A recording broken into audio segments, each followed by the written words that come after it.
Good evening. Thank you so much for keeping it tuned and welcome to our 4 p.m. briefs. My name is Kelvin Kariba. Welcome as we brief you some of our top stories this evening. The Orange Democratic Movement has strongly condemned Nyeri Governor Mutahi Kahiga for a recent public address where he appeared to mock the death of former Prime Minister Raila Odinga, officially demanding his immediate resignation. The party's leaders, spearheaded by Homa Bay Governor Gladys Wanga, termed Kahiga's comments as reckless and deplorable for a leader of his position. Wanga dismissed the governor's claims that Western and Nyanza regions were solely benefiting from the national development. It is bad manners, uncouth, and unacceptable for Mr. Kahiga to make such remarks. In fact, coming from someone who occupies a respectable position of the Vice Chairman of the Council of Governors, it is utterly absurd and astonishing. We therefore demand that he immediately resigns from his position with immediate effect, and the COG cannot have a loose-mouthed, reckless, primitive and irresponsible person holding such a position. We have a meeting of the Council of Governors, and I, as the chairperson of the party, will be moving a motion to remove Kahiga as the Vice Chairman of the Council of Governors. He can lead in his village, but he cannot lead us at a national level. And we know that there is politicians like Kahiga who in the life of Raila Odinga have used him as a bogeyman to scale their own political heights there. But it is shocking that they continue to make Raila a bogeyman in his death. To mock, he has crossed the Rubicon. We have crossed that line now. To mock Raila Odinga in his death, to mock him in his life, we could respond. But to mock him in his death, any person who associates with Gachagua, with Kahiga, with that lot, can never ever be our friend. Because the principle is, the enemy, the friend of your enemy is your enemy.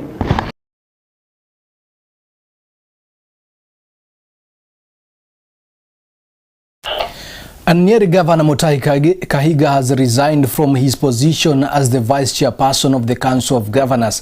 Kahiga has been strongly condemned over remarks made on Tuesday, where he appeared to celebrate the death of former Prime Minister Raila Odinga. In a press address today, Kahiga apologized for comments and tendered resignation from the COG position. Fellow Kenyans, I want to take this moment to address issues that have emanated from a vernacular clip that is circulating in social media. From the very onset, I want to sincerely apologize to our mourning nation, to the family of the Right Honorable former Prime Minister Raila Molo Odinga, Mama Aida, her children Rosemary Jr. and Winnie, Honorable Senator Oburu Odinga and Honorable MP Ruth Odinga and other siblings and their larger extended family, the ODM fraternity and the Luo nation and Kenyans at large. And to my colleague leaders from all sides of the political divide for any harm that it has elicited. The clip was taken while attending a burial in my home village, and my remarks were in no way celebratory. What I meant is that under the current broad-based government, we have seen skewed development and politically the loss of the Right Honorable former Prime Minister Raila Odinga sent everyone back to the drawing board. As the popular saying goes, God takes the best, and it is in this context that I made those remarks in vernacular. Let me also make it clear that the remarks I made are my personal views and therefore should in no way be associated with the community's position or any political affiliation, nor the Council of Governors. Finally, in noting the huge public interest that this issue has generated, I am taking responsibility of the real and perceived meaning of my remarks, and as a result, therefore, I have decided that with immediate effect, I am going to step down as the Vice Chair of the Council of Governors. And as I do that, I also pray that the soul of the Right Honorable Prime Minister Raila Odinga continue resting in eternal peace. God bless Kenya. Thank you very much. And a section of government-leaning member of parliaments from Kakamega County have urged voters in Malava constituency to elect the United Democratic Alliance candidate David Ndakwa in the upcoming parliamentary by-election as a way to honor the late ODM party leader Raila Odinga. Speaking during a meeting with UDA party delegates at the Shamberere Technical College in Malava, Ikonomani MP Bernard Shinali and his Shinyalu counterpart Fred Ikana argued that residents should support Ndakwa.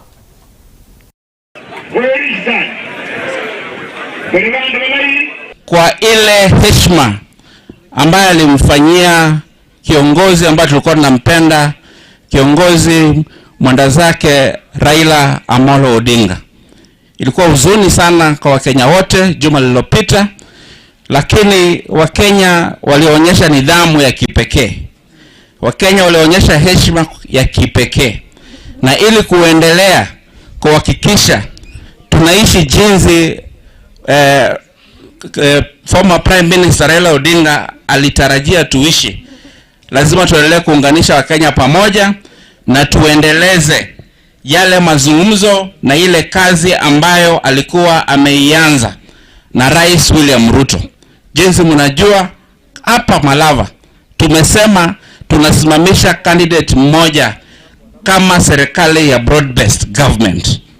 Kwa hivyo kama tunasimamisha candidate mmoja kama broad-based government, na ilikuwa tarajio la former Prime Minister marehemu Raila Odinga ya kwamba wale candidates wa broad-based government wachaguliwe ndio waendelee kuunganisha Kenya. Hata hapa Malava mimi nitakuwa mvumilivu wa maneno ile inakuja. Mimi sitapikana, mimi sitatusi. Mimi nitahakikisha ya kwamba ndero mlembe. Siasa ni kupembeleza, siasa ni kupea watu mahono, siasa ni sera. Na hiyo ndio itakuwa mwenendo wangu msiasa hino. Nikisimama mahali 11, sitakuwa nimetacha hata mtu mwenye nimesimama naye. Tupambane kwa sera, mbele penye tunaenda ndio ya maana sana kuliko historia yenye tumeandika. Sawa? Kwa hivyo jione uko kwa timu yenye unafaa ukue. Malumbano mingi haitasaidia. Na kwa heshima ya baba Raila Amolo Odinga, kwa sababu ya broad-based government, kwa heshima yake kuandika historia, mtanipeleka kwa bunge.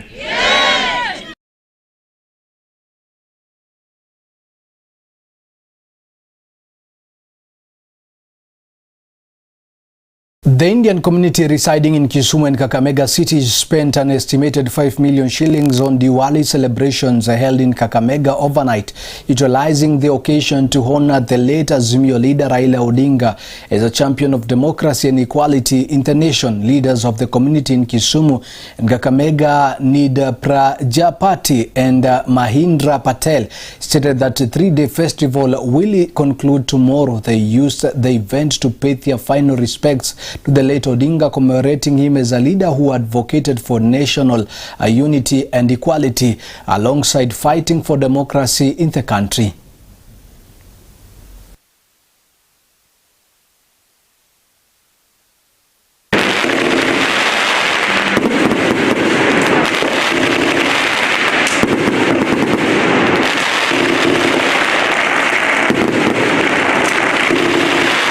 Celebrating these festivals, we also recently lost our big hero of Kenya, Baba Raila Amolo Odinga, and we also mourn. And same times we also pray, all our Hindu community pray that rest in peace, and the way he was leading Kenya. Here in Kenya, Diwali is not just for the Indians, but it is for all of us Kenyans together. As Raila Odinga once said, Diwali reminds us that even in dark times, light must lead the way. For Kenya, for peace and for progress. As Raila Odinga wanted, let us all unite and celebrate light over darkness always.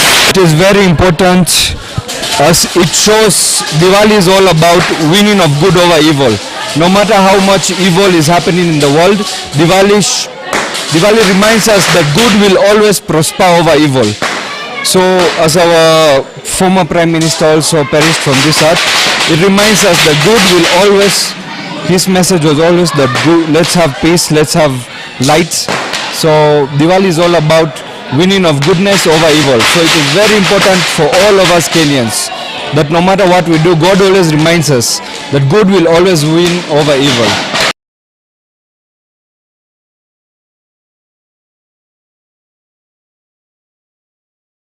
And that is all for now. Thank you so much for keeping it tuned. My name is Kelvin Kariba. Have a lovely evening.